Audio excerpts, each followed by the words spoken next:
Tá?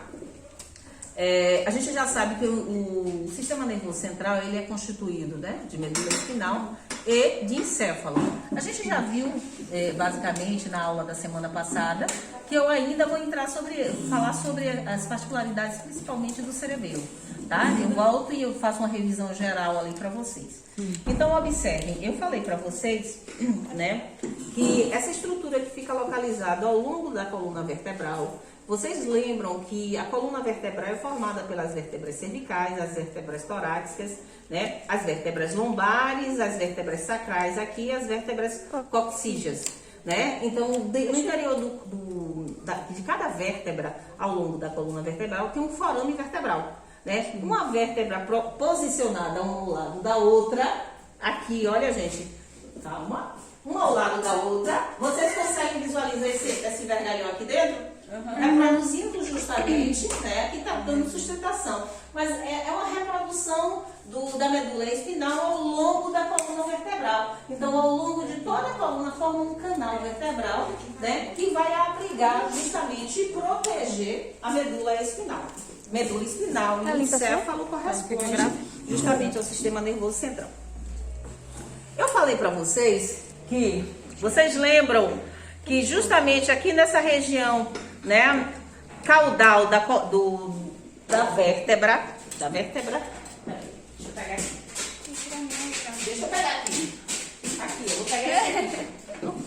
Então vocês, aqui tem o quê? O forame magno, né? Então, o que acontece? Eu falei para vocês hoje que a medula espinal, ela se inicia na transição atlanto-occipital, né? Então, o que acontece? Quem é a estrutura atlanto? É a primeira vértebra cervical. O Atlas. O Atlas. Occipital é justamente essa região, essa estrutura aqui. Então, da transição atlanto-occipital, se inicia a medula espinal. Né? Aí a gente viu que a medula espinal, ela segue, né, ao longo da coluna vertebral e pode variar seu término a depender da espécie animal. E a gente viu que no equino, ela termina justamente na segunda vértebra cervical, sacral, segunda vértebra sacral. E assim, né, ela vai variar de acordo com a espécie animal. Observe uma particularidade. Vocês podem observar nesse suíno aqui, nesse filhotinho, né? Para que a gente observasse a medula espinhal ao longo da coluna vertebral, foi removido o processo espinhoso. Lembra que todas as vértebras apresentam um processo espinhoso aqui? Tá? Então foi removido o processo espinhoso para que a gente conseguisse visualizar a medula espinal. Falei para vocês que tanto o encéfalo localizado na cavidade craniana, quanto a medula espinal, ela se encontra, né, envolvida, tá, pelas meninges. Então, essa estrutura que vocês estão vendo aqui é de bovino, tá? Isso aqui é uma medula espinal. E no bovino, ela termina a nível da sexta vértebra lombar, ok? Falei para vocês que a medula espinal, ela tem um aspecto cilíndrico, né? E ela está envolvida, assim como o encéfalo, né, externamente, que é essa estrutura aqui, pela meninge. São 3 meninges. A meninge mais externa, que é essa, que é a dura mater. Lembram? Dura mater? Exatamente. Ó, aderida, e a gente não consegue visualizar outra coisa. O canal vertebral, ele é revestido também de um periósteo, tá? Só que acontece entre o periósteo do canal vertebral, né, das vértebras, existe, e a dura mater, existe um espaço chamado espaço epidural, né? Então aqui, ó, né, se o processo espinhoso estivesse aqui localizado, né, a gente conseguiria visualizar, né, que ela se fecha, ela completa o canal vertebral, tá? E o que a gente vai observar?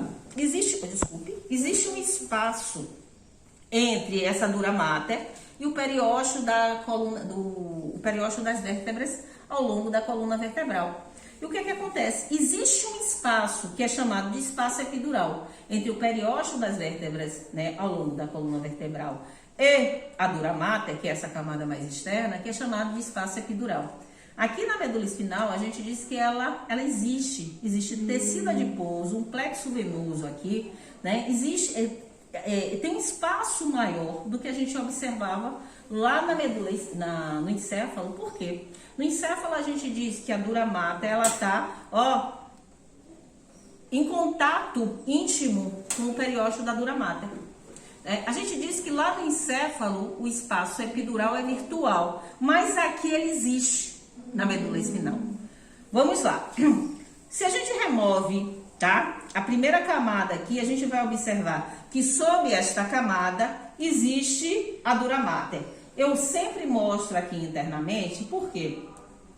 A dura mater fica em contato e ela forma trabéculas, como se fosse teia de aranhas, né?